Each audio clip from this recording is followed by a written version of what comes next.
Hi viewers, welcome to our channel maths academy. ఈరోజు మన వీడియోలో అయితే skills required to crack core job, core job, వాళ్ళకి core job crack చేయడానికి ఏమేమి స్కిల్స్ కావాలనేది ఈ వీడియో డిస్కస్ చేస్తున్నా. సో వీడియో స్కిప్ చేయడం ఎండ్ వరకు చూడండి, మీకు చాలా యూస్ఫుల్ అవుతుంది అనమాట. సో లెక్చర్ వీడియోలోకి అయితే వెళ్ళిపోదాం.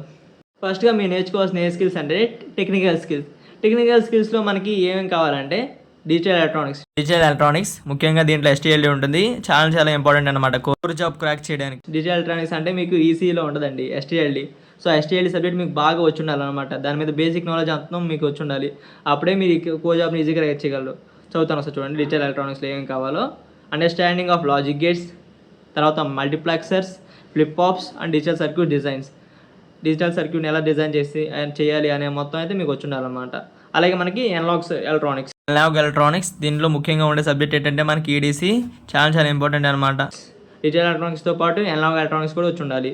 దాంట్లో knowledge of transistors, amplifiers, oscillators and analog circuit design. So ఇవి కూడా మీకు వచ్చి ఉండాలన్నమాట. సో యాంప్లిఫైయర్స్ గురించి, ఆసిలేటర్స్ గురించి మొత్తం అయితే మీకు అయితే బేసిక్ నాలెడ్జ్ వచ్చి ఉండాలి. ముఖ్యంగా ఏంటంటే మీకు ఒక కోర్ సబ్జెక్ట్స్ ఉంటాయి కదా, ఆ కోర్ సబ్జెక్ట్స్ గురించి బేసిక్ నాలెడ్జ్ అయితే మీకు వచ్చి ఉండాలి. అప్పుడైతే మీకైతే ఈజీగా క్రాక్ చేయగలరు కోర్ జాబ్. అలాగే మనకి ఇంకోటి ఏంటంటే సిగ్నల్ ప్రాసెసింగ్ అనమాట. ఎగ్జాంపుల్ ఏంటంటే మనకి డిఎస్పి అంటే మన డిజిటల్ సిగ్నల్ ప్రాసెసింగ్ తెలుసా అండి మీకు? Proficiency in digital signal processing and Fourier transforms and filtering techniques. Fourier series అనేది మన సిగ్నల్ సిస్టమ్స్లో ఉంటుంది కదా. సిగ్నల్ సిస్టమ్స్లో మీకు సెకండ్ ఇయర్లో ఫస్ట్ సెమిస్టర్లో ఉంటుంది సిగ్నల్ సిస్టమ్స్. ఆ సిగ్నల్ సిస్టమ్స్లో మనకి డిజిటల్ సిగ్నల్ ప్రాసెసింగ్ అని ఉంటుంది, అది కూడా నేర్చుకోవాలి మీరు. అలాగే మనకి ఫోరియర్ సిరీస్, ఫోరియర్ ట్రాన్స్ఫార్మ్స్ అని సెకండ్ చాప్టర్ అనమాట, అది కూడా నేర్చుకోవాలి. అలాగే మన ఫిల్టరింగ్ టెక్నిక్స్, ఈ టెక్నిక్స్ మొత్తం నేర్చుకుంటే మనకి సిగ్నల్ ప్రాసెసింగ్లో ఇవి చాలా యూస్ఫుల్ అవుతుంది అనమాట. ఈ మొత్తం టెక్నికల్ స్కిల్స్లో ఒక పార్ట్ అనమాట. ఫస్ట్ ఏంటి డిజిటల్ ఎలక్ట్రానిక్స్, తర్వాత ఏంటి మనకి అనలాగ్ ఎలక్ట్రానిక్స్, తర్వాత సిగ్నల్ ప్రాసెసింగ్, తర్వాత మనకి ఏంటంటే కమ్యూనికేషన్ సిస్టమ్స్.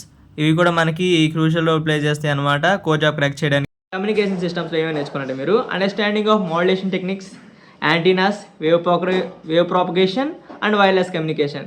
సో ఈ యాంటీనాస్ గురించి, అండర్స్టాండింగ్ ఆఫ్ వేవ్ ప్రాపగేషన్, అలాగే మన మాడ్యులేషన్ టెక్నిక్స్, ఇవన్నీ మీకు బేసిక్ నాలెడ్జ్ అయితే వచ్చి ఉండాలన్నమాట. ఇవి బేసిక్ నాలెడ్జ్ వచ్చి ఉంటే మీరైతే ఈజీగా కోర్ జాబ్ని అయితే క్రాక్ చేయగలరు.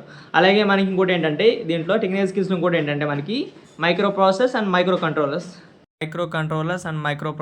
ఇవి కూడా మనకి క్రూషియల్ రోల్ ప్లే చేస్తాయి కోర్ జాబ్ క్రాక్ చేయడానికి. MPs అండ్ MCS అంటారు షార్ట్కట్లో. వీటి గురించి కూడా మీకు అయితే బేసిక్ నాలెడ్జ్ అయితే వచ్చి ఉండాలన్నమాట. MCs అంటే ఏంటి, MPs అంటే ఏంటి, వాటి యొక్క ఆర్కిటెక్చర్ ఎలా ఉంటుంది, వాటిని ఎలా యూస్ చేస్తారు, మొత్తం బేసిక్ నాలెడ్జ్ తెలిసి ఉండాలి. ఒకసారి చదువుతాను చూడండి. Familiarity with architecture, programming and interface of MPs and MPs. So వీటి గురించి తెలిసి ఉండాలన్నమాట. అలాగే మనకి ఇంకోటి ఏంటంటే మన కోర్ జాబ్లో మీకు అందరికీ బాగా యూస్ఫుల్ అయ్యేది ఏంటంటే VLSI డిజైనింగ్. ఇది బాగా ట్రెండింగ్లో ఉందన్నమాట ఇప్పుడు. అసలు సూపర్గా ఉంటాయి అనమాట ఈ VLSI డిజైనింగ్ అంటే మనకి చిప్ డిజైనింగ్ అనమాట. ప్రజెంట్ అయితే మనకి ఇది బాగా ట్రెండింగ్లో ఉంది. అలాగే మనకి VLSI అంటే మనకి VLSI డిజైన్ ఉంటుంది కదండి. VLSI అంటే మనకి వెరీ లార్జ్ స్కేల్ ఇంటిగ్రేషన్ అనమాట. సో మనకి VLSI గురించి మీకు బేసిక్ నాలెడ్జ్ అయితే వచ్చి ఉండాలన్నమాట. VLSI అంటే ఏం లేదండి, చిప్ డిజైనింగ్. సో మనకి ఫోన్లో వాడే చిప్స్ తయారు చేస్తారు కదండి, సెమీకండక్టర్ చిప్స్ అనమాట. వాటి గురించి కూడా మీకైతే కొంచెం బేసిక్ నాలెడ్జ్ అయితే వచ్చి ఉండాలన్నమాట వీటి గురించి. నెక్స్ట్ మనకి ఏంటంటే టెక్నికల్ స్కిల్స్లో కంట్రోల్ సిస్టమ్స్, ఇవి కూడా చాలా యూస్ఫుల్ అవుతాయి అనమాట కోర్ జాబ్ క్రాక్ చేయడానికి. Understanding of control systems, moulding, feedback loops and stability analysis. Control systems గురించి కూడా మీకు అయితే బాగా అండర్స్టాండింగ్గా ఉండాలన్నమాట. ఏ సిస్టమ్ ఇచ్చినా దాని గురించి బాగా అండర్స్టాండింగ్ అయితే ఉండాలంట మీకు. అలాగే మనకి బేసిక్ నాలెడ్జ్ కూడా వచ్చి ఉండాలి ఆ కంట్రోల్ సిస్టమ్స్ గురించి.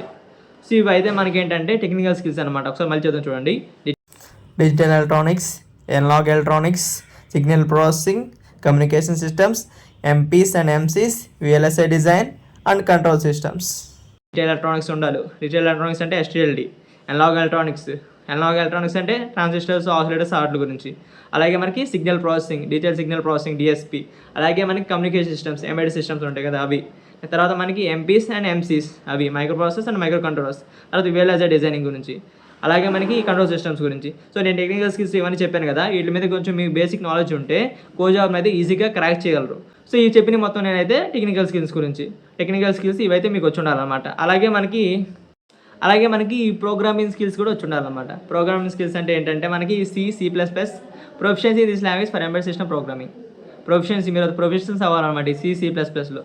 ఫర్ ఎంబెడెడ్ సిస్టమ్స్ ఉంటాయి కదా, ఎంబెడెడ్ సిస్టమ్ మీరు చేద్దాం అనుకుంటే మీకు C++ లాంగ్వేజ్ ఖచ్చితంగా వచ్చి ఉండాలి గైస్. అప్పుడే మీరైతే ఎంబెడెడ్ సిస్టమ్స్ అయితే చేయగలరు. అలాగే మనకి కొన్ని ఉంటాయి అనమాట, ఏంటంటే పైథాన్, మ్యాట్లాబ్ అనమాట. ఇది ఎక్కడ వాడతారంటే వీటిని useful for signal processing and data analysis. మనకి ఈ పైథాన్ మ్యాట్లాబ్ అనేది signal processing DSP digital signal processing and data analysis చేయడానికి అయితే మనకి యూస్ఫుల్ అవుతుంది అనమాట పైథాన్ మ్యాట్లాబ్ అనేది. తర్వాత మనకి ఏంటంటే అసెంబ్లీ లాంగ్వేజ్, అండర్స్టాండింగ్ ఆఫ్ లో లెవెల్ ప్రోగ్రామింగ్ లాంగ్వేజ్. సో మనకి అసెంబ్లీ లాంగ్వేజ్ అంటే మనకి లో లెవెల్ ప్రోగ్రామింగ్ లాంగ్వేజ్ అంటే దీన్ని ఎక్కడ వాడతారంటే మనకి ఎంపీస్ అండ్ ఎంసీస్లో వాడతారు అనమాట. సో మనకి ఇది ప్రోగ్రామింగ్ స్కిల్స్ గురించి ఇంకేమైనా ఉంటాయంటే దీనిలో సిమ్యులేషన్ టూల్స్ అనమాట. సో మ్యాట్లాబ్ సిమ్లింక్ అని మీకు ఉంటుంది. సో మీకు ఎప్పుడంటే ఫస్ట్ ఇయర్లోనే ఉంటుంది మ్యాట్లాబ్ సిమ్లింక్ గురించి. వీటి గురించి కూడా కొంచెం బేసిక్ నాలెడ్జ్ అయితే తెచ్చుకోవాలన్నమాట మీరు. సో వీళ్ళైతే డిజైనింగ్లో, కమ్యూనికేషన్ సిస్టమ్స్లో బాగా వాడతారనమాట. కంట్రోల్ సిస్టమ్స్లో, సిగ్నల్ ప్రాసెసింగ్లో ఇవైతే బాగా వాడతారనమాట. సో మ్యాట్లాబ్ సిమ్లింక్ టూల్స్ అనమాట. అలాగే మనకి ఎంబెడెడ్ సిస్టమ్స్ నాలెడ్జ్. సో మీరు ఎంబెడెడ్ సిస్టమ్ చేద్దాం అనుకుంటే ఎంబెడెడ్ సిస్టమ్ నాలెడ్జ్ కూడా కొంచెం తెలిసి ఉండాలన్నమాట. ఏంటంటే మనకి experience with ARM, AVR or other micro control architectures అనమాట. Understanding of real time operating systems. Embedded systems చేద్దాం అనుకుంటే మీరు రియల్ టైమ్ ఆపరేటింగ్ సిస్టమ్స్ అనమాట. అంటే మనకి సో రియల్ టైమ్గా మీరైతే ఒక సిస్టమ్ని అయితే ఆపరేట్ చేయడం తెలియాలన్నమాట. ఎలా ఆపరేట్ చేస్తారు ఏంటని దాని గురించి మొత్తం బేసిక్స్ అయితే తెలిసి ఉండాలన్నమాట. సో అప్పుడైతే మీరైతే ఈ ఎంబెడెడ్ సిస్టమ్స్ అయితే ఈజీగా చేయగలరు. సో ఈ ఎంబెడెడ్ సిస్టమ్ నాలెడ్జ్ కూడా ఖచ్చితంగా వచ్చి ఉండాలన్నమాట. ఇలా చెప్పింది మొత్తం అయితే ప్రోగ్రామింగ్ స్కిల్స్ అనమాట. ఫస్ట్ చెప్పింది అంటే టెక్నికల్ స్కిల్స్, ఇప్పుడు ప్రోగ్రామింగ్ స్కిల్స్. ఈ టెక్నికల్ స్కిల్స్, ప్రోగ్రామింగ్ స్కిల్స్తో పాటు మనకి ప్రాబ్లమ్ సాల్వింగ్ స్కిల్స్ కూడా బాగా వచ్చి ఉండాలన్నమాట. ప్రాబ్లమ్ సాల్వింగ్ స్కిల్స్ అంటే ఏం లేదన్నమాట, analytical thinking. Problem solving skills అంటే మనకి అనలిటికల్ థింకింగ్ అనమాట.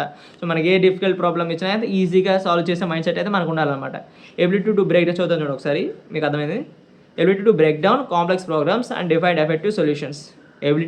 Ability to break down complex problems and devise effective solutions. So మన కాంప్లెక్స్ ప్రాబ్లమ్స్ని ఈజీగా అయితే మనం బ్రేక్ డౌన్ చేసి ఈజీగా సొల్యూషన్స్ అయితే కనుక్కోవాలన్నమాట. అలాగే మనకి ట్రబుల్ షూటింగ్ అంటే ఏంటంటే diagnosing and fixing issues in electronic circuits and communication systems అనమాట. అలాగే మనకి optimization, improving the performance and efficiency of systems and process. ఏంటంటే మనకి improving the performance and efficiency of systems. So మనకి సిస్టమ్స్ దాని యొక్క ఎఫిషియన్సీ, దాని యొక్క యూజెస్ అయితే మనం పెంచాలన్నమాట. పర్ఫార్మెన్స్ కూడా ఇంక్రీజ్ చేయాలి. సో దీని యొక్క ప్రాబ్లమ్ సాల్వింగ్ స్కిల్స్ అనమాట. ప్రాబ్లమ్ సాల్వింగ్ స్కిల్స్ కూడా మీకు ఖచ్చితంగా వచ్చి ఉండాలి గైస్. సో ఇవి ప్రాబ్లమ్ సాల్వింగ్ స్కిల్స్ గురించి చాలా యూస్ఫుల్ అవుతుంది అనమాట. మీ కోర్ జాబ్ క్రాక్ చేయడానికి చాలా యూస్ఫుల్ అవుతుంది ప్రాబ్లమ్ సాల్వింగ్ స్కిల్స్. అలాగే మనకి నెక్స్ట్ ఉండేది ఏంటంటే మన సాఫ్ట్ స్కిల్స్ అనమాట. సాఫ్ట్ స్కిల్స్ అంటే ఏమీ లేదండి, communication skills, team work, project management. Communication స్కిల్స్లో మీకు ఇంగ్లీష్ అయితే ఖచ్చితంగా వచ్చి ఉండాలి. మీరు ఇంగ్లీష్ ఎంత బాగా మాట్లాడితే మీ కోర్ జాబ్ రావడానికి అంత ఎక్కువ ఛాన్సెస్ ఉన్నాయి అనమాట. సో ఇంగ్లీష్ బాగా మాట్లాడండి, కమ్యూనికేషన్ స్కిల్స్ కూడా బాగా మీకు డెవలప్ చేసుకోండి. ఎవరితో కమ్యూనికేట్ చేసే స్కిల్స్ అయితే మీకు ఉండాలన్నమాట. నెక్స్ట్ ఏంటంటే మనకి మన టీం వర్క్ అనమాట.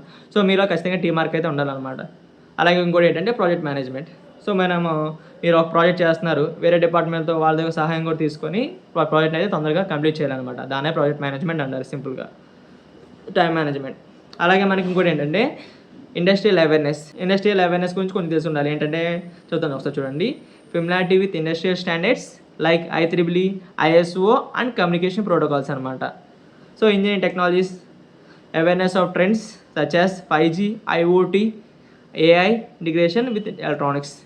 అంటే ప్రెజెంట్ ట్రెండ్స్ అనేది మీకు ఇండస్ట్రియల్ అవేర్నెస్లో బాగా ట్రెండ్ ఏదో అవుతుంది, దాని గురించి అయితే బేసిక్ నాలెడ్జ్ తెలిసి ఉండాలన్నమాట. అదే IoT, 5G టెక్నాలజీ ఇప్పుడు బాగా ఇంప్రూవ్ అవుతుంది, AI కూడా బాగా ఇంప్రూవ్ అవుతుంది కదా. సో వాటి గురించి అయితే బేసిక్ నాలెడ్జ్ అయితే వచ్చి ఉండాలన్నమాట. దీన్ని ఇండస్ట్రియల్ అవేర్నెస్ అంటారు సింపుల్గా చెప్పాలంటే. నెక్స్ట్ మనకి ఏంటంటే ప్రాక్టికల్ ఎక్స్పీరియన్స్ అంటే ఏంటంటే ఇంటర్న్షిప్స్ అండ్ ప్రాజెక్ట్స్ అనమాట. సో మీరు ఇంటర్న్షిప్స్ అనే రియల్ టైమ్ ప్రాజెక్ట్స్ కూడా ఖచ్చితంగా చేసి ఉండాలన్నమాట. చూడండి. Hands on experience in designing, building and testing electronic circuits and systems అనమాట. సో మీరు డిజైన్ చేయాలి, బిల్డ్ చేయాలి. సో మీకు రియల్ టైమ్ ఎక్స్పీరియన్స్ అయితే ఉండాలన్నమాట వీటి మీద. దీన్నే ప్రాజెక్ట్స్ అండ్ ఇంటర్న్షిప్స్ అంటారు. అలాగే మనకి workshops and certification. Participate in relevant workshops and obtaining certificates like CCNA, ARM and certification etcetera. అంటే ఏం లేదండి, ఎక్కడన్నా కాంపిటీషన్ జరిగితే వాటిలో వెళ్ళి పార్టిసిపేట్ చేయడం అనమాట. పార్టిసిపేట్ చేసి వాటి ఇచ్చే సర్టిఫికేట్ తీసుకొని సో మంచి దానివల్ల మీకైతే కో జాబ్స్ క్రాక్ చేయడానికి ఈజీగా ఉంటుంది అనమాట. ఈజీగా అయితే మీరు కో జాబ్ అయితే క్రాక్ చేసేయచ్చు. అర్థమైందా? సో మనకి ఏముంటాయి మొత్తం స్కిల్స్ కోసం మళ్ళీ చెప్తాం. సో చూడండి ఏముంటామంటే ఫస్ట్ టెక్నికల్ స్కిల్స్ ఏముంటాయి మనకి? Digital electronics, analog electronics, signal processing, communication systems, MPs and MCs, అలాగే VLSI డిజైన్, కంట్రోల్ సిస్టమ్స్. అలాగే మనకి నెక్స్ట్ ఏంటంటే మనకి ప్రోగ్రామింగ్ స్కిల్స్లో మీరు ఎంబెడెడ్ సిస్టమ్ చేద్దాం అనుకుంటే C++ ఖచ్చితంగా వచ్చి ఉండాలన్నమాట. అలాగే మనకి పైథాన్, మ్యాట్లాబ్ గురించి కూడా కొంచెం తెలిసి ఉండాలి, బేసిక్ నాలెడ్జ్ అయితే వచ్చి ఉండాలి. అసెంబ్లీ లాంగ్వేజ్ అంటే మనకి లో లెవెల్ ప్రోగ్రామింగ్ లాంగ్వేజ్ అనమాట. సో వీళ్ళు ఎక్కడ వాడతారంటే MPs, MCsలో వాడతారన్నమాట. అలాగే మన simulation tools like Simulink, MATLAB వాటి గురించి తెలిసి ఉండాలన్నమాట. ఎంబెడెడ్ సిస్టమ్స్ తర్వాత మనకి embedded system knowledge. Embedded system చేద్దాం అనుకుంటే వాటి గురించి బేసిక్ నాలెడ్జ్ అయితే తెలిసి ఉండాలి. సో వీడియోకి ఇంతేనండి. వీడియో లైక్ చేయండి, మీ ఫ్రెండ్స్ అండ్ ఫ్యామిలీ మెంబర్స్ ఎవరికైనా ఈ కోర్ జాబ్ స్కిల్స్ గురించి తెలియకపోతే వారికి షేర్ చేయండి. మరిన్ని ఇన్ఫర్మేషన్ వీడియోస్ కోసం మన ఛానల్ సబ్స్క్రైబ్ చేసుకుని పక్కనే ఉన్న బెల్ ఐకాన్ ఆన్ చేసుకోండి.